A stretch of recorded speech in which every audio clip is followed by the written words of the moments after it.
열왕기상 11장 우리 4절부터 11절까지 말씀입니다. 구약성경 532쪽에 있습니다. 열왕기상 11장 4절부터 11절까지 말씀만 우리 교독하고 마지막 11절은 함께 읽겠습니다.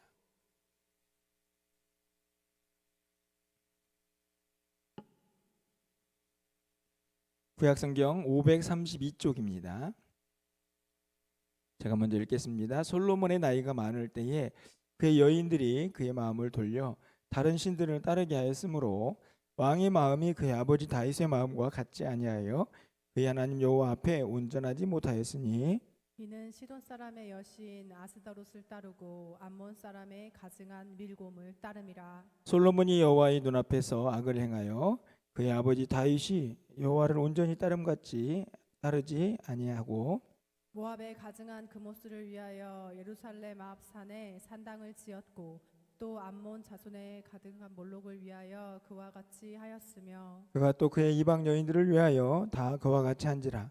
그들이 자기의 신들에게 분향하며 제사하였더라. 솔로몬이 마음을 돌려 이스라엘 하나님 여호와를 떠남으로 여호와께서 그에게 진노하시니라.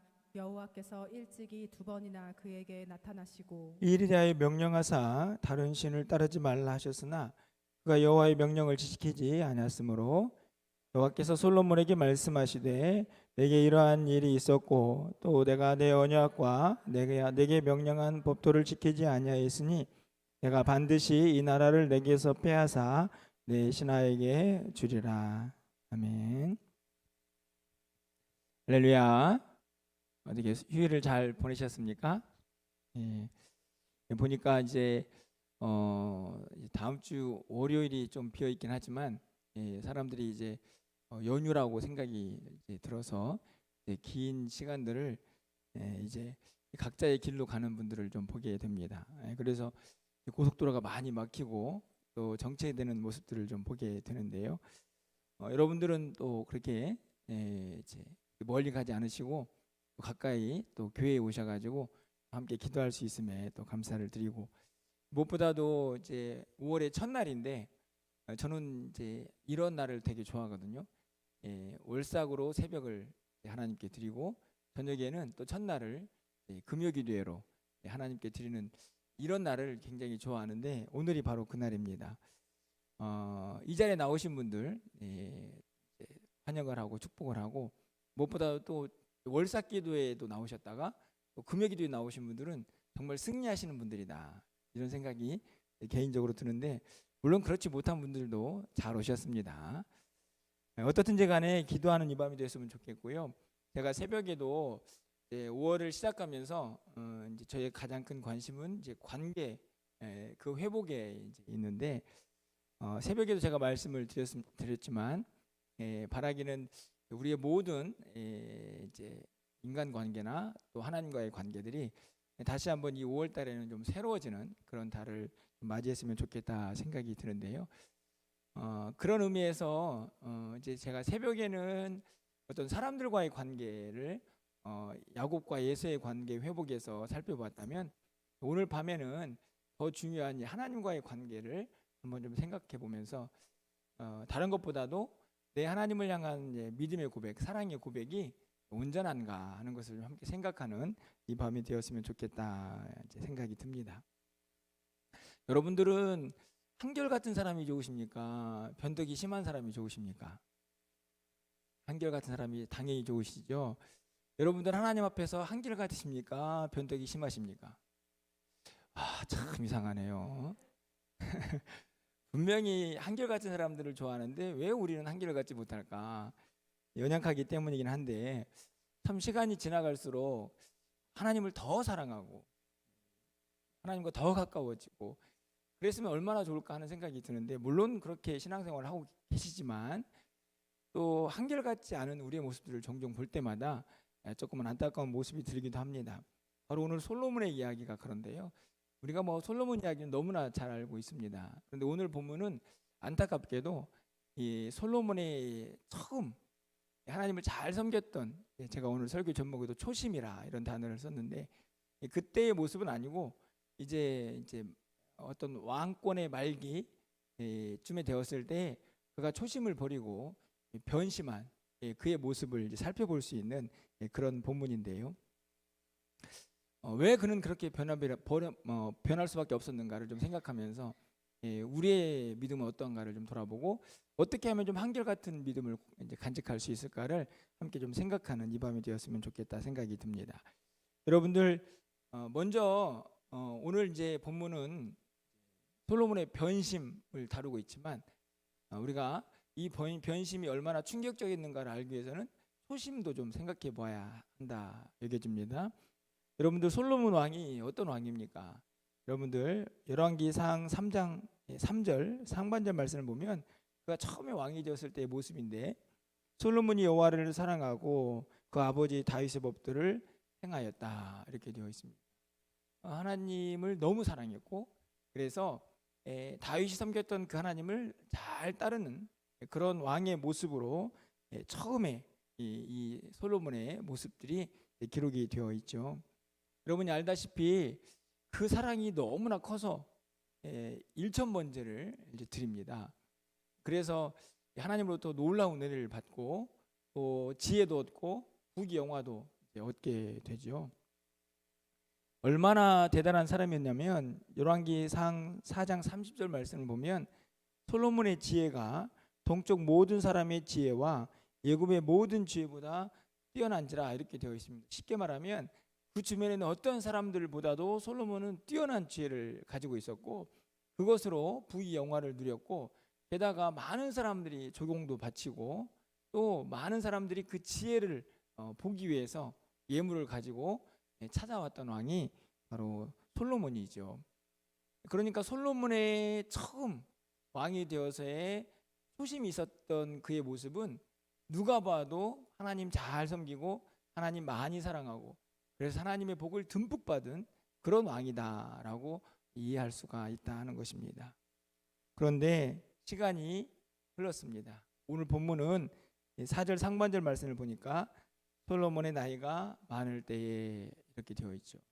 시간이 흐르고 이제 나이도 많아지고 그리고 이제 왕이 된 시간들도 많이 흘렀던 그런 때입니다. 참 안타깝죠. 이렇게 시간이 많이 지났습니다. 나이도 많이 먹었습니다. 그래서 솔로몬은 더 하나님을 잘 섬겼습니다. 그동안에 하나님과 더 가까워졌습니다. 하나님을 아는 지식은 더 풍성해졌습니다. 이런 결과가 나왔으면 너무나 좋았을 텐데 여러분이 알다시피 4절 상반절 뒷부분에 가서 보시면 솔로몬의 나이가 많을 때에 그의 여인들이 그의 마음을 돌려버렸다. 이게 참 슬픈 표현이네요. 마음을 돌렸는데 누가 돌렸습니까? 그의 여인들이라고 기록이 되어 있죠. 여러분 잘 알다시피 그의 여인들이 대단했습니다. 3절 말씀을 좀 가서 보시면 어떻습니까? 왕은 후궁이 700명이고 첩이 300명. 그러니까 더하기를 하면 1000명. 그러니까 그의 여인들이 왕의 마음을 돌렸다는 말이 이해가 되죠. 여러분 한두 명이 막 마음을 돌리려고 해도 사실은 이제 참 버티기가 힘들었을 텐데 몇 명이라고요? 1000명. 1000명이 하루에 한 번씩만 와서 마음을 돌리려고 해도 정말 어마어마한 유혹의 시간들을 맞이할 수밖에 없는 그런 숫자가 아닌가 생각이 듭니다. 이쯤에서 한번 질문이 이제 나가게 되죠. 아니 왜 이렇게 많은 여인들을 거느리게 되었는가? 물론 그 당시에 이제 어떤 솔로몬의 위세 이런 것들을 생각하고 그 당시에는 이제 어떤 정략 결혼을 통해서 이렇게 평화를 유지하던 그런 모습들이 굉장히 일반적이었다고 할 수 있습니다. 하지만 중요한 것은 하나님께서는 그것을 원하지 않으셨거든요. 여러분이 본문을 보시면 알겠지만 이방 여인들과 결혼하지 말라고 분명히 말씀을 하셨는데도 불구하고 그는 무려 1000명이라는 여인을 거느립니다. 그러니 나이가 많아지면서 그 여인들의 유혹을 어떻게 떨쳐버렸겠습니까? 당연히 그 여인들은 계속해서 솔로몬을 유혹했을 것이고 이거 해달라 저거 해달라. 근데 이방 여인들이니 당연히 뭘 해달라고 그랬겠습니까? 내가 섬기던 신 좀 같이 섬기자. 내가 섬기던 신 좀 만들어달라. 이런 유혹들이 끊임없이 계속되어 있겠죠.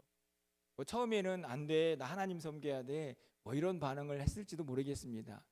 나이가 먹고 시간이 지나면서 그 많은 여인들의 유혹이 계속 밀려오자, 그 마음을 돌려놓고자 하는 유혹들이 계속되자 결국에는 어떤 결과가 나타납니까? 9절 상반절 말씀을 보면 솔로몬이 마음을 돌렸다.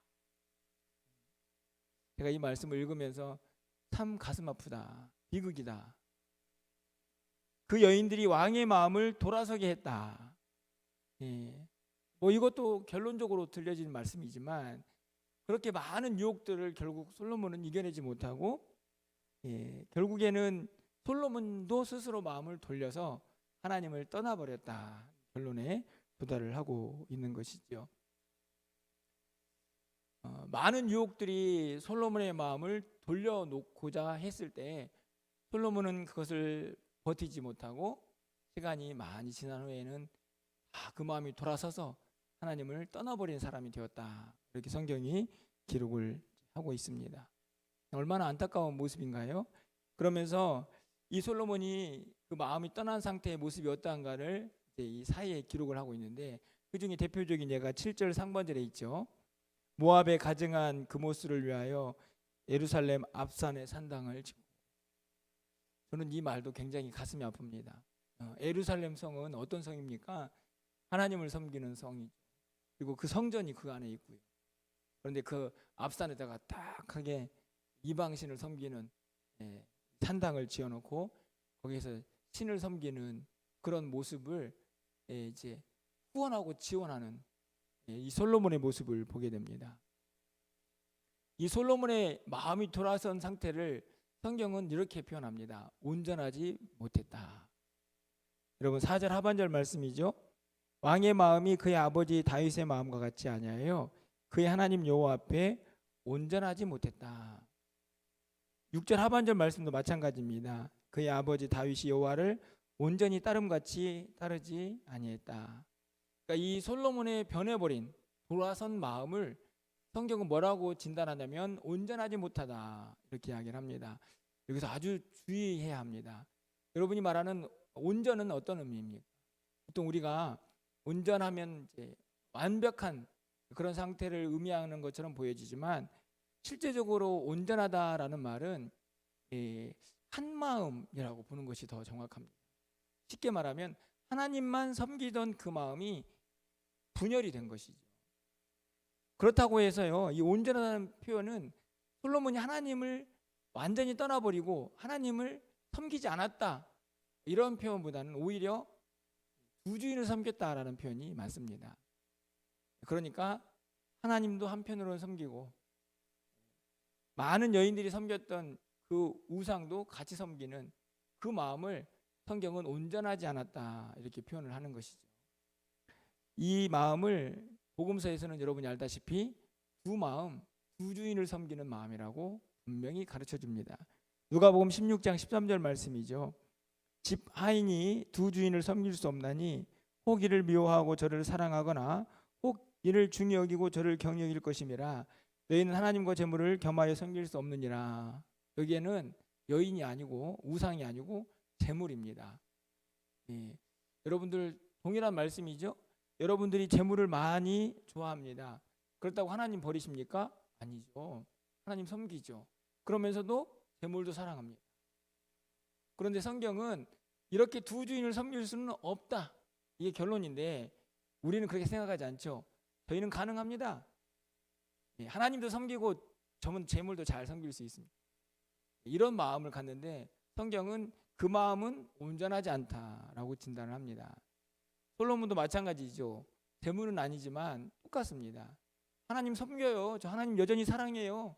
그런데 이 여인들이 섬기는 신도 저는 같이 섬기겠습니다. 그 여인들이 섬기는 신도 제가 보겠습니다 라고 그렇게 마음이 분열돼 버리는 상태. 성경은 온전하지 못하다 이렇게 진단을 하고 있는 것이죠. 여러분 그렇지 않습니까? 저는 그런데 제가 서두에도 솔로몬의 초심을 이야기한 적이 있습니다. 그렇죠? 왜 그 말씀을 드렸습니까? 솔로몬은 처음부터 두 마음을 품은 사람은 아니었다 하는 것이죠. 시간이 지나면서 그 마음속에 틈이 생긴 것입니다. 하나님만 바라보고 하나님만 사랑했던 그 마음속에 점점 이방 여인들의 모습이 들어오고 그들의 요구가 들어오고 그들을 사랑하게 되면서 그들이 섬기는 심까지도 섬기게 되는 그런 상태가 되어버린 것이죠. 저는 이 모습이 우리의 신앙과도 무관하지 않다고 생각이 듭니다. 우리의 신앙도 처음부터 저는 세상도 섬기고 하나님 섬기겠습니다, 이런 마음으로 신앙생활하는 분은 없을 거라고 생각이 듭니다. 믿음의 고백도 하고 하나님 사랑합니다, 예수님 사랑합니다 고백도 하지만 점점 세상을 살아가면서 세상과 일정한 부분 타협도 하고 또 세상 속에서 필요한 것들이 있다면 그것들을 얻기 위해서는 잠시 믿음을 내려놓기도 하고 그러면서 그 틈이 생겨나는 것이죠. 그래서 하나님만 사랑하던 그 마음에서 점점 다른 것들도 사랑하게 되고 그것들도 있어야 된다는 생각을 갖게 되는 것입니다. 저는 이 솔로몬의 모습이 우리 안에도 얼마든지 가능한 모습이다. 그리고 실제로 이런 모습으로 신앙생활을 하시는 분들이 의외로 많다 하는 것을 우리는 다시 한번 깨닫게 되는 것입니다. 근데 참 안타까운 것은 그러면서도 우리는 스스로 생각하기를 나는 하나님만 섬겨요, 이렇게 착각을 한다. 여러분은 어떠십니까? 오늘 여러분 기도하시면서 오늘 스스로에게 좀 질문을 해보았으면 좋겠습니다. 하나님과의 관계가 정말 중요한데 관계가 온전히 회복되기 위해서는 하나님만 사랑한다는 믿음의 고백이 회복이 되어야 하는데 나는 과연 정말 세상의 그 어떤 것보다도 하나님만 사랑한다, 하나님만 있으면 된다, 이런 고백을 하면서 믿음 생활을 하고 있는지 아니면 여전히 하나님 믿고 하나님 따르면서도 이것저것 더 있어야 하고 더 붙잡아야 하고 더 필요하다고 고백하는 사람인지 우리가 다시 한번 돌아봐야 한다 하는 말씀이죠. 안타까운 것은 솔로몬에게 이 마음이 완전히 돌아서서 온전하지 못한 상태가 될 때까지 기회가 없었는가? 그런데 그렇지 않다 하는 것입니다. 하나님은 늘 기회를 주시죠. 어떤 기회요? 다시 온전히 하나님만 섬길 수 있는 기회 말입니다. 여러분 2절 말씀 읽진 않았는데 가서 보시면 여호와께서 일찍이 이렇게 되어 있습니다. 일찍이 이 여러 백성에 대하여 이스라엘 자손에게 말씀하시기를 너희는 그들과 서로 통혼하지 말며 그들도 너희와 서로 통혼하게 하지 말라. 그들이 반드시 너희의 마음을 돌려 그들의 신들을 따르게 하리라 하셨으나 솔로몬은 그들을 사랑했다. 분명하죠? 이미 일찍이 솔로몬에게만 한 게 아니고 이스라엘 모든 백성들에게 말씀하셨습니다. 이방 사람들과 결혼을 하면 그 결혼한 것 자체도 문제지만 결국에는 그들이 섬기던 신을 너희들이 따라가게 될 것이다. 그들은 결국 너희들의 마음을 돌려놓게 될 거야. 그러니까 그걸 삼가하라고 하나님께서 모든 백성에게 말씀하셨습니다.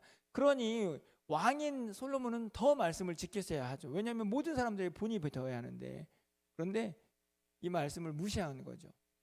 그래서 결국에는 솔로몬이 그들을 사랑했다 이렇게 기록을 합니다. 그뿐만이 아니에요. 그런데 9절 말씀을 가서 보십시오. 그건 일찍이 한 이야기고 일찍이 모든 백성에게 한 이야기고 9절 말씀을 보면 솔로몬이 마음을 돌려 이스라엘의 하나님 여호와를 떠남으로 여호와께서 그에게 진노하시니라. 여호와께서 일찍이 2번이나 또 그에게 나타나셨습니다. 그러니까 모든 백성에게 한 말씀도 있고 그래서 솔로몬도 당연히 알고 있었던 말씀인데 이 솔로몬이 자꾸만 하나님 떠나니까 또 2번이나 나타나셔서 너 그러면 안 돼. 너 이전에 나만 섬겼잖아. 너 어떻게 된 거야? 라고 말씀도 하셨는데 어떻게 하셨을까요? 어떻게 했을까요? 10절 말씀을 보면 이 일에 대하여 명령하사 다른 신을 따르지 말라 하셨으나 그 여호와의 명령을 지키지 않았습니다. 이미 마음이 떠나 있으니 말씀하셔도 듣지 않은 거죠. 참 안타까운 일입니다. 분명히 돌아설 기회가 있었고 그 믿음을 회복할 기회가 있었지만 그 기회를 놓쳐버린 솔로몬에게 그 결과는 너무 끔찍하지 않습니까? 11절 말씀을 보면 여호와께서 솔로몬에게 말씀하시되 내게 이러한 일이 있었고 또 내가 내 언약과 내가 내게 명령한 법도를 지키지 아니하였으니 내가 반드시 이 나라를 내게서 빼앗아 내 신하에게 주리라. 여기서 빼앗다라는 표현은 쪼개다라는 의미를 갖고 있습니다. 이 말씀의 의미를 아시죠?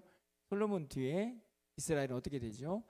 분열왕국이 됩니다. 그래서 북이스라엘, 남유다로 분리가 되죠. 이게 쪼개지는 겁니다. 바로 그것이 이제 빼앗다. 당연히 이제 여로보암에게 북이스라엘이 넘어가기 때문에 그 신하에게 주어진 것과 다르지 않죠. 물론 이제 이후에 뭐 12절, 13절을 보면 하나님께서 약속을 하셨기 때문에 이 남유다를 끝까지 지켜내시지만 얼마나 가슴 아픈 일입니까? 그런데 그 이유가 어디에 있습니까? 하나님만 섬기던 그 모습에서 하나님께서 돌아오라고 말씀하시는 그 말씀에 회복의 기회가 있었음에도 불구하고 그것을 다 뒤로 한 채 결국에는 하나님을 떠나버린 그 마음의 상태, 온전하지 못한 믿음을 간직한 그 결과가 결국에는 남과 북이 갈라지고 결국에는 더 많은 지파가 신하에게 넘겨지는 그런 비극을 경험하게 되죠. 여러분, 어떻게 보면 5월의 첫날 밤에 좀 무거운 말씀일 수도 있을지 모르겠습니다. 하지만 너무너무나 중요한 말씀입니다. 여러분, 이 땅에 있는 많은 관계들이 있지 않습니까? 아침에도 말씀을 드렸지만 뭐 가정 안에도 남편, 아내, 뭐 부모와 자식 관계 많이 있고 그것만이 전부인가요? 뭐 한 단계 넘어서면 뭐 삼촌, 뭐 처가, 외가 막 얼마나 많은 관계들이 있습니다. 그리고 또 여러분의 직장 안에, 또 여러분의 이웃들 안에, 또 우리 교회 안에 여러분, 그런데 그 모든 관계들이 제대로 서려면 저는 가장 먼저 이 하나님과의 관계가 바로 서 있어야 이 관계가 바르게 설 수 있다라고 확신을 합니다. 이 관계를 다시 돌아봐야 한다 하는 말씀이죠.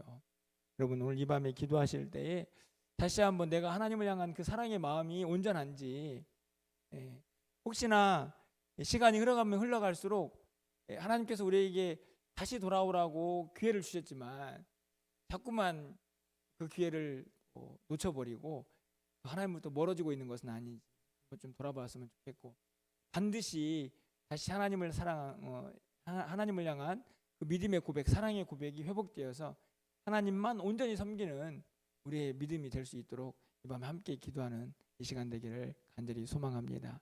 그 회복이 여러분에 있는 모든 이 땅에서의 수평적인 관계도 회복되는 역사가 임하게 할 줄 믿습니다. 그 믿음 가지고 이 시간에 함께 기도하고 또 찬양하면서 하나님을 향한 사랑의 고백들이 온전히 주님께 올려드리는 귀한 밤이 될 수 있기를 주님의 이름으로 간절히 축원을 드립니다.